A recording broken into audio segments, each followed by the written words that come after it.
Is this a coup? First question. No. No? Why not? Well, a coup would imply that there is an undermining of the usual protocol, that the modus operandi of government is being subverted in an undemocratic fashion. What we have to understand is actually Britain isn't a democracy. Therefore, in many ways, That's a bit of an ultra-left position, no, isn't in it? To many just ways, say it's not a coup because we don't even live in a democracy. I mean, we do live in a no, in democracy. many ways it's not. So I'll give you I'll give you a very substantive example. Italy had a constitutional crisis after the general election in terms of determining who the prime minister would be, etc. Who was the linchpin in making a solution happen there? It was the president. And the Italian president, in many ways, actually is very ceremonial. It feels a very similar role to the monarch. But there's far more checks and balances in a moment of political crisis, and it's far more immersed in a democratic sort of chain of command than what we have in Britain. So, no, I mean, it's a very fair thing to say that Britain's not a democracy. A nation, Northern Ireland's not had an active parliament for more than 2 years. Our second chamber isn't elected. Our head of state isn't elected. We have a prime minister who's not been elected. And people say, well, the prime minister's not elected. We, elect MPs. But what we're seeing today is that so much power informally is invested in the executive, particularly the prime minister, that argument doesn't really hold any water.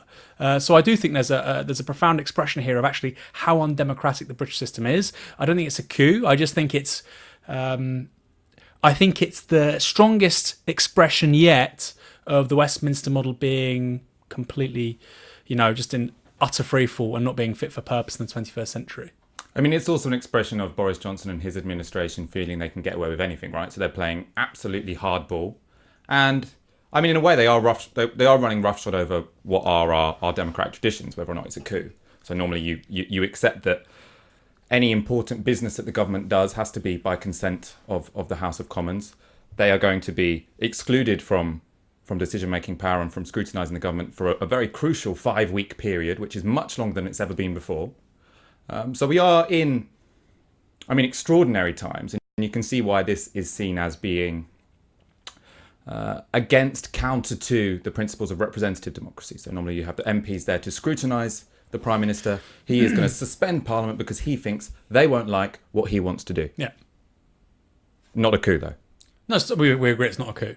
We agree it's not a coup. But also Britain is an exceptionally strange country when it comes to these things constitutionally. Mm-hmm. If Britain was applying to join the European Union today, it would really struggle to meet the entry criteria. What are called what are they called? I wrote about it earlier on. The something criteria, Copenhagen criteria, I think, from 1993, which is basically setting out a set of criteria by which new member states, particularly from Central and Eastern Europe, will be judged. You had to have a separation between judiciary and the legislature. Britain didn't have that, by the way, at the time. At that time, the highest court of appeal in Britain was the House of Lords. Now it's been changed post-Blair. You had to have elected holders of public office in terms of the legislature. Britain today doesn't have that. Britain, I believe, has... I think it's the largest body of unelected legislators outside of China. Might be wrong. And it's also, by the way, the only legislature... Oh, because there's so many of them, because they just ennoble anyone who works like for the Prime Minister when they resign. Now, yeah. And then it's the only legislature in the world other than Iran which has a certain number set aside for religious figures. So, this is really a very strange country. And there's an explanation for this actually in left theory, which is called the Nairn-Anderson thesis. We've talked about it on the show before, which is that Britain, because it industrialises so early, you have a strange amalgamation of the feudal character of the previous pre-bourgeois British state with the bourgeois industrial capitalist state.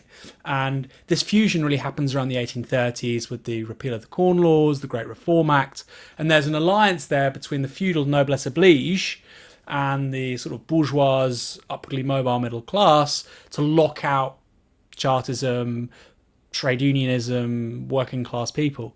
And so that's a really good explanation of why we have such a dysfunctional and seemingly underdeveloped democracy when we're told Britain's the mother of parliaments. Because the reality is we never had that liberal revolutionary moment. Whether, you can look at the United States, 1770s, you can look at France, which has its first revolutionary moment, obviously 1789, which is repeated, 1848, Paris Commune, etc., has a number of republics.